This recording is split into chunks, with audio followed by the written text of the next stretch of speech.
दिल्ली की सियासत का वो मामला जिसने सत्ता के गलियारों से लेकर जेल की सलाखों तक हलचल मचा के रख दी। वो केस जिसमें मुख्यमंत्री से लेकर डिप्टी सीएम तक गिरफ्तार हुए और वो शराब नीति जिसे बताया गया रेवेन्यू मॉडल, लेकिन विपक्ष ने कहा है कि रेवेन्यू स्कैम। अब उसी दिल्ली एक्साइज पॉलिसी केस में एक बहुत बड़ा मोड़ आया है। राउज़ कोर्ट ने सीबीआई केस में आरोप तय करने को लेकर अहम आदेश सुना दिया और ऐसे में किस पर कौन सा आरोप लगा, कौन जेल गया और अब कोर्ट ने क्या कुछ कहा है, ये सारी बात आपको इसमें बताएंगे।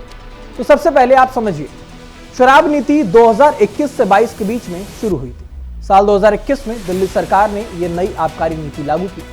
अब इसमें सरकार का यह दावा था कि शराब माफिया पूरी तरह से खत्म होगी, पारदर्शिता बहुत ज्यादा बढ़ेगी, सरकारी राजस्व बढ़ेगा। नई नीति के तहत शराब की जो खुदरा बिक्री होती थी वो बंद हो जाएगी।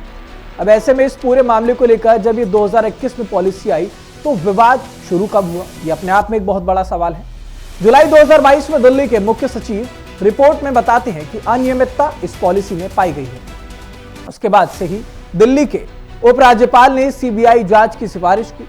सीबीआई ने एफआईआर दर्ज किया और आरोप लगाए कि इसके पीछे जो लाइसेंसधारी हैं उनको सीधे तौर पर फायदा पहुंचाया जा रहा है। अब नियमों में मनमाने बदलाव किए जा रहे हैं। साउथ ग्रुप से कथित तौर पर किक बैक लिया गया और इसी साउथ ग्रुप को लेकर सीबीआई को फटकार भी राउज़ कोर्ट की तरफ से आज लगाई गई। गिरफ्तारियां और राजनीतिक भूचाल सबसे पहले सीबीआई ने ही की। फरवरी 2023 में दिल्ली के तत्कालीन डिप्टी सीएम मनीष सिसोदिया को गिरफ्तार किया गया।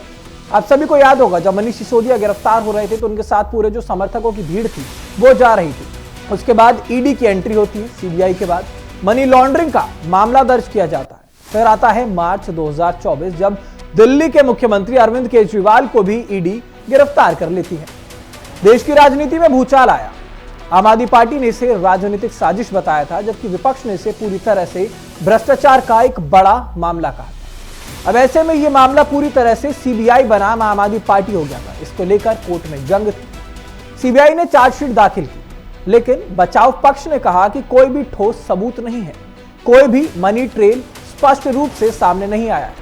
नीति कैबिनेट की मंजूरी से बना हुआ यह मामला राउज़ कोर्ट तक पहुंच गया। लेकिन अब ऐसे में हालिया और ताजा अपडेट क्या है, आपको बता दें। कोर्ट ने सीबीआई की चार्जशीट पर सुनवाई करते हुए यह कहा है कि आरोप तय करने के लिए पर्याप्त आधार का परीक्षण बेहद जरूरी होता है। यह आदेश इस बात को तय करेगा कि क्या मुकदमा आगे ट्रायल की ओर बढ़ेगा या नहीं। अगर आरोप तय होते हैं तो नेताओं को ट्रायल फेस करना होगा, अगर नहीं तो ये पूरी तरह से कानूनी राहत मानी जाएगी। अब आपको बता दें, इस पूरे मामले का राजनीतिक असर बहुत ज्यादा है। ये 2024 और आगे की राजनीति से भी जुड़ा हुआ है।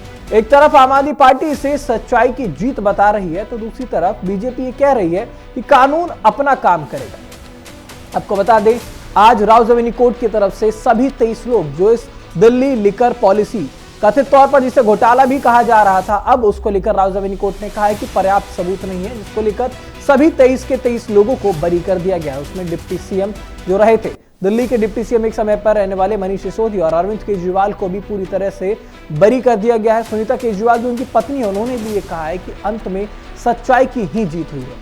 तो दिल्ली की शराब नीति को लेकर सभी के मन में काफी सारे सवाल थे और ऐसे में आम आदमी पार्टी की तरफ से जो ये सारी बातें हुई वो कहीं ना कहीं अब सच लगती हुई नजर आ रही है। तो दिल्ली की शराब नीति राजस्व मॉडल का जो रिश्वत का खेल था, अब उस पर पूरी तरह से राउज़ कोर्ट ने अपना रुख स्पष्ट कर दिया। अब ऐसे में लिकर पॉलिसी को लेकर आपके मन में क्या राय बनती है, हमें कमेंट सेक्शन में जरूर बताइएगा।